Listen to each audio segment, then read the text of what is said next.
Olá, alunos! Hoje vamos abordar os fundamentos e os principais marcos históricos dos direitos humanos. Como já dissemos, nosso principal objetivo é nos apropriarmos de uma linguagem que pode ser útil na luta por direitos dos diferentes sujeitos e grupos em situação de violação e ameaça a direitos.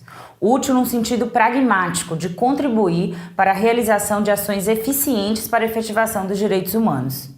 Assim, é de fundamental importância conhecer o processo histórico de afirmação dos direitos humanos.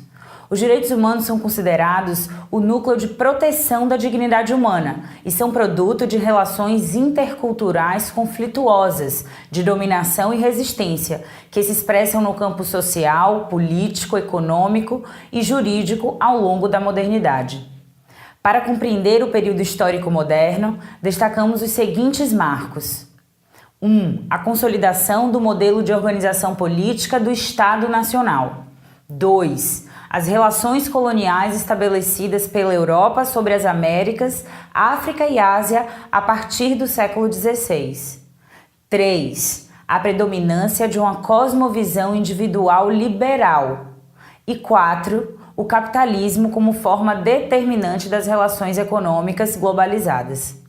Ressaltamos aqui a perspectiva de que a história dos direitos humanos na modernidade se dá no bojo da história do colonialismo moderno, como já dissemos na videoaula de apresentação, e está fundado na ideia de diferenciação racial como um mecanismo para a gestão econômica global. Portanto, a narrativa histórica eurocentrada que explica a modernidade como um fenômeno puramente intra-europeu que se estende pelo mundo, fundado principalmente nos eventos como Reforma Protestante e Revolução Francesa Industrial, é questionada nesta disciplina através da ênfase no colonialismo, como um elemento constitutivo dessa modernidade.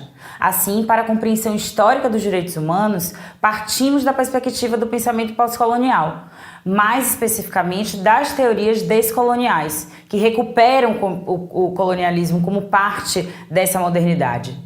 Outro ponto importante para o estudo histórico dos direitos humanos é entender a estrutura do poder político no modelo de Estado nacional, que se organiza internamente a partir de uma linguagem de direitos, impondo-se como autoridade política suprema, dotado de exclusividade jurisdicional, que se sobrepõe a todas as outras normatividades sociais e se autorregula através do direito, criando um campo institucional de disputas sociais.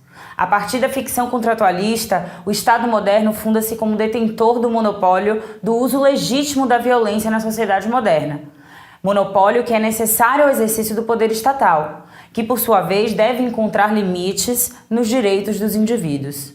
Consolida-se juridicamente uma moral liberal individual, que tem como expressão institucional o Estado, a democracia, o direito e a própria ciência. Assim, é no bojo dos Estados nacionais que a luta por direitos ocorre, tanto no centro europeu quanto nas periferias das Américas, Áfricas e Ásias, resultando em inúmeros direitos individuais e coletivos, civis, políticos, sociais, econômicos e culturais. A noção de dignidade humana, que é o principal fundamento dos direitos humanos, está presente em diferentes culturas. O autor Fábio Conder Comparato remonta à antiguidade, citando como exemplos os códigos do Egito e da Mesopotâmia, a democracia ateniense, a legalidade da República Romana e o cristianismo, como exemplos que expressam concepções de dignidade humana.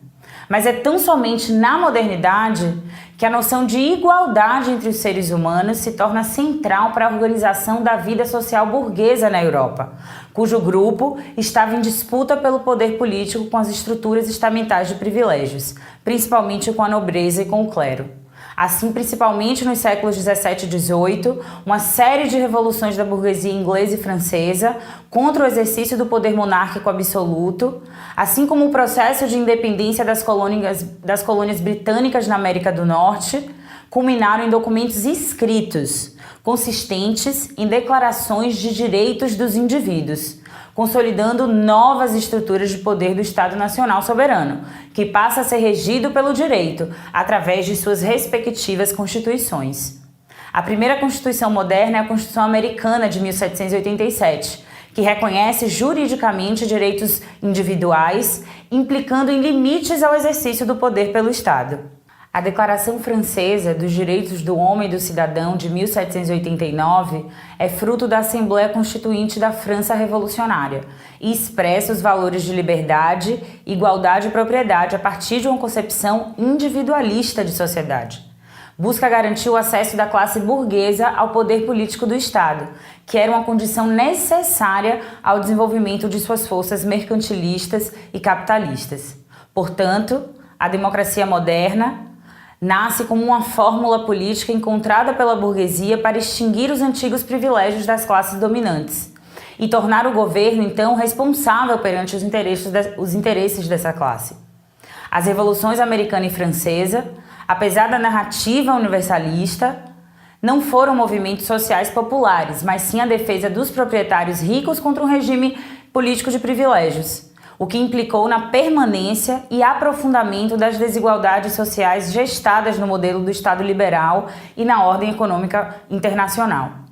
Por exemplo, já em 1791, foi redigida por uma francesa conhecida como Olympe de Gouges a Declaração Francesa da Mulher e da Cidadã, encaminhada à Assembleia Nacional da França, para que fosse também aprovada como havia ocorrido com a Declaração dos Direitos do Homem e do Cidadão.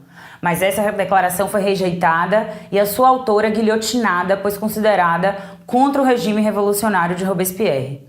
Também a persistência do colonialismo, mediado pela violência extrema, como a escravização e a segregação racial, que perdurou formalmente na ordem internacional até o final do século XX, bem como seus respectivos movimentos de independência e emancipação. São exemplos de que os direitos e os bens sociais, como a liberdade e o território, são objeto de lutas políticas constantes e que o seu reconhecimento meramente formal ou retórico não garante o acesso efetivo de todos os grupos sociais aos mesmos bens e direitos garantidos pela lei do Estado.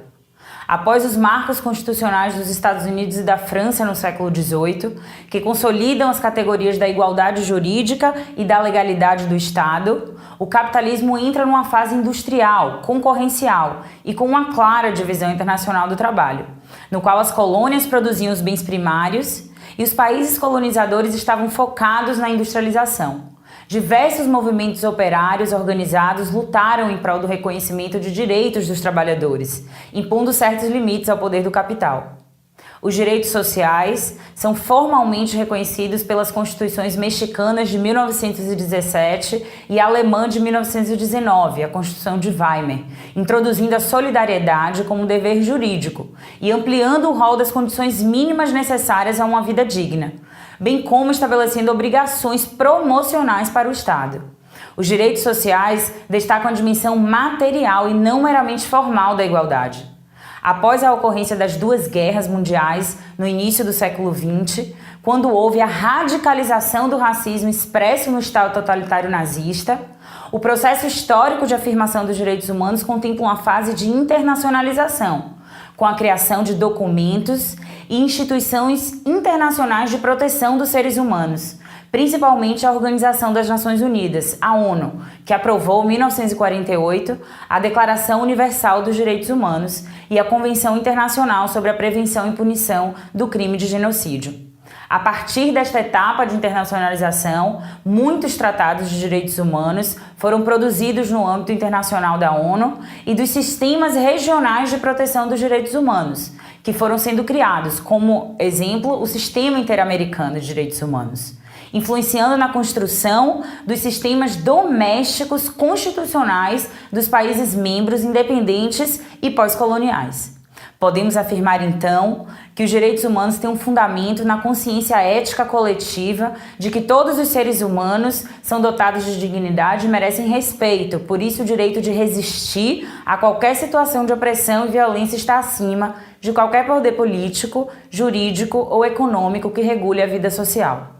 O direito de autodeterminação dos povos e ao desenvolvimento foram reconhecidos formalmente pela Declaração de Viena em 1993, reforçando essa etapa de internacionalização dos direitos humanos. Assim, a dignidade humana, enquanto categoria jurídica, implica na defesa da existência de condições materiais mínimas de sobrevivência.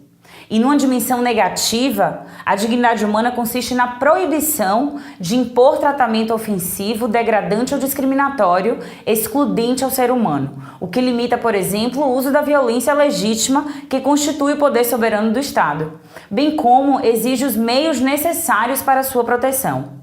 Não se pode olvidar que os direitos humanos, enquanto linguagem que se expressa através de normas e instituições, nascem no bojo de relações interculturais conflituosas e também comunicam interesses e valores de uma cultura ocidental dominante. Para serem emancipatórios, os direitos humanos assumem um compromisso com indivíduos e grupos que ainda estão em luta por reconhecimento de sua condição de sujeitos de direitos em seus contextos sociais locais.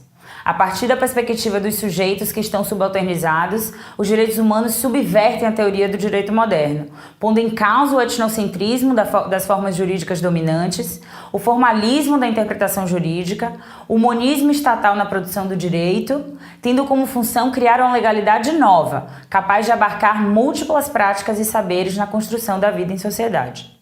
Por hoje é só, e finalizo reforçando a importância da leitura do texto orientador, onde vocês encontrarão todas as referências teóricas e material complementar.